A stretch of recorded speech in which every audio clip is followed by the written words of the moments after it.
పెన్షన్ల విషయంలో లబ్ధిదారులకు ఇబ్బంది లేకుండా చూడాలని టీడీపీ నేతలు ఈసీని కోరారు. రాజకీయ లబ్ధి కోసం వైసీపీ ప్రయత్నిస్తోందని మండిపడ్డారు. రాజీనామాలు చేసిన వాలంటీర్లను తాము అధికారంలోకి రాగానే మళ్లీ విధుల్లోకి తీసుకుంటామని బొత్స కౌంటర్ ఇచ్చారు. బయటపడింది. ఇవాళ రాష్ట్ర వ్యాప్తంగా వాలంటీర్లని వైసీపీ కార్యకర్తలుగా వాడుకున్నటువంటి ఈ ముఖ్యమంత్రి జగన్మోహన్ రెడ్డి ఈరోజు తన స్వార్థ రాజకీయాల కోసం ఈరోజు వాలంటీర్లతో ఫార్మాట్లు పంపించి ఫార్మాట్ల మీద సంతకాలు బలవంతంగా పెట్టించి రాజీనామాలు చేపించి ఇవాళ ఎన్నికల్లో వాడుకోవాలని చూస్తున్నటువంటి వ్యక్తి ఈ ముఖ్యమంత్రి జగన్మోహన్ రెడ్డి. ఇవాళ ఎలక్షన్ కమిషన్ చెప్పింది ఏంటి? పెన్షన్లు ఇవ్వద్దని చెప్పారు. మీరు వాలంటీర్లుగా కొనసాగొద్దని చెప్పలేదుగా. మీరు వాలంటీర్లుగా ఉండండి, అవసరమైనప్పుడు మీ సేవలు వాడుకుంటాం, పెన్షన్ల దగ్గరికి మీరు వెళ్ళొద్దని మాత్రమే చెప్పారు వాళ్ళు. ఎందుకని మీరు ఇవాళ ఈ వాలంటీర్లు అందరూ కూడా ఎందుకు మూకమ్మడిగా రాజీనామా చేపిస్తా ఉన్నారు? దీనికి సమాధానం ఎవరు చెప్తారు?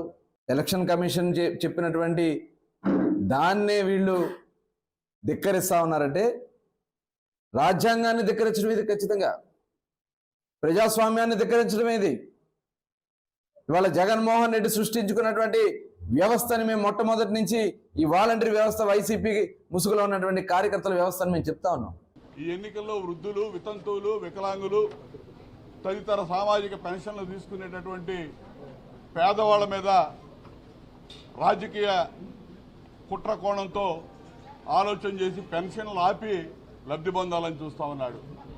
వారికి పెన్షన్లు ఆపిన విధానం చంద్రబాబు నాయుడు గారికి, తెలుగుదేశం పార్టీకి ఆపాదించే ప్రయత్నం స్వయంగా ముఖ్యమంత్రి చేస్తూ ఉన్నాడు. ఎన్నికల సభల్లో ఈరోజు కూడా మాట్లాడుతూ ఉన్నాడు, పెన్షన్లు ఈరోజు రాకపోవడానికి కారణం చంద్రబాబు నాయుడు గారని. బుద్ధుందా అని నేను అడుగుతా ఉన్నా.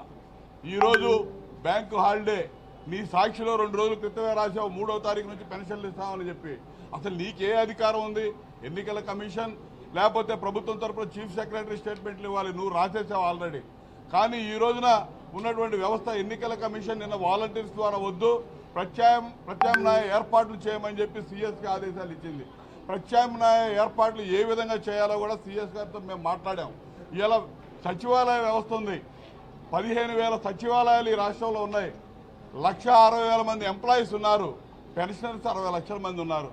ఒక్కో వ్యక్తి ఒక్కో సచివాలయంలో పనిచేసే ఎంప్లాయీస్ వివిధ కేటగిరీల కింద 11 మంది పనిచేస్తూ ఉన్నారు. ఒక్కొక్కరికి మొత్తం కూడా బదిలీ చేస్తే పెన్షన్లు మొత్తం ఒక్కో ఎంప్లాయీకి 40 పెన్షన్లు వస్తాయి. 40 పెన్షన్లు అంటే 2-3 గంటల్లో పంపిణీ చేయొచ్చు.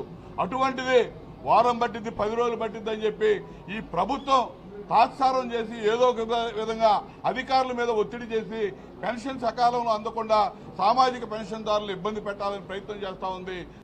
ఈ వృద్ధులందరికీ తెలియజేస్తున్నాం, ఈ అవాతాతలు ఎవరైతే పెన్షన్ తీసుకున్నారో వాళ్ళందరికీ తెలుగుదేశం పార్టీ తరఫున మేము తెలియజేస్తున్నాం, 4,000 రూపాయల పెన్షన్ చంద్రబాబు గారు అధికారంలోకి వచ్చిన తర్వాత నీ ఇంటికే వచ్చిస్తాం.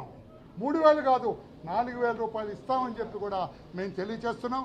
అలా రకంగా ఈ 5వ తారీఖు లోపల పెన్షన్లన్నీ కూడా వాళ్ళ ఇంటికి వెళ్ళి డిస్ట్రిబ్యూట్ చేయాలని చెప్పి మేము అడగటం జరిగింది. దానికి అనుకూలంగా సిఎస్ జవహర్ రెడ్డి గారు స్పందించారు. తప్పకుండా మా కలెక్టర్లందరికీ, సిఇఓ సెర్ప్కి కూడా నేను ఆదేశాలు ఇస్తాను.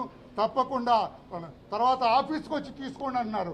ఇంత ఎండలో వాళ్ళ ఆఫీస్కి రాలేరు, చాలామంది వృద్ధులు నడవలేని వాళ్ళు ఉంటారు, వాళ్ళ ఇంటికే వెళ్ళాలని చెప్పి కూడా మేము డిమాండ్ చేయడం జరిగింది. మరొక్కసారి పెన్షనర్లందరికీ విజ్ఞప్తి చేస్తున్నాం, మీ ఇంటికే వస్తారు, మీ ఇంట్లోనే ఇస్తారు, గతంలో ఏ రకంగా ఇచ్చారో ఆ రకంగా ఇస్తారని చెప్పి కూడా తెలియచేస్తున్నాం. మీరు భయపడొద్దు, వైఎస్ఆర్ పార్టీ మాటలు నమ్మొద్దు, వాళ్ళ దుష్ప్రచారం నమ్మొద్దు, వాళ్ళ అబద్ధం మాటలు నమ్మొద్దు. ఓడిపోతూ వాళ్ళు నోటికొచ్చినట్టుగా మాట్లాడుతున్నారు కనుక అవి నమ్మొద్దు. పెన్షన్ మీ ఇంటికే వస్తుంది, ఏ ఒక్క పెన్షనర్ కూడా ఇబ్బంది కలగకుండా చూస్తామని చెప్పి తెలియచేస్తున్నాం. పర్మనెంట్ ఉద్యోగులు కూడా ఏదైనా చిన్న తప్పిదనం జరిగి వాళ్ళు సస్పెండ్ చేయడమో తొలగించడమో చేస్తే వాళ్ళు మెరిసి పిటిషన్ పెట్టుకోవడానికి అవకాశం ఉంది కదా. ఎంతమందిని ఉద్యోగాలు తొలగించి మళ్ళీ దాన్ని తీసుకొని పూర్వపరాలు మళ్ళీ పరిశీలించి హ్యుమానిటీ కౌన్సిల్ ఎంతమంది తీసుకోలేదు. మళ్ళీ అతను మెర్సీ పెట్టుకుంటే దాన్ని పరిశీలించి పరిశీలించి మానవతా దృక్పథంతోనో లేకపోతే తొందరపాటుతో చేసామనో మళ్ళీ దాన్ని కన్సిడర్ చేసే సందర్భాలు ఎన్ని ఉన్నాయి.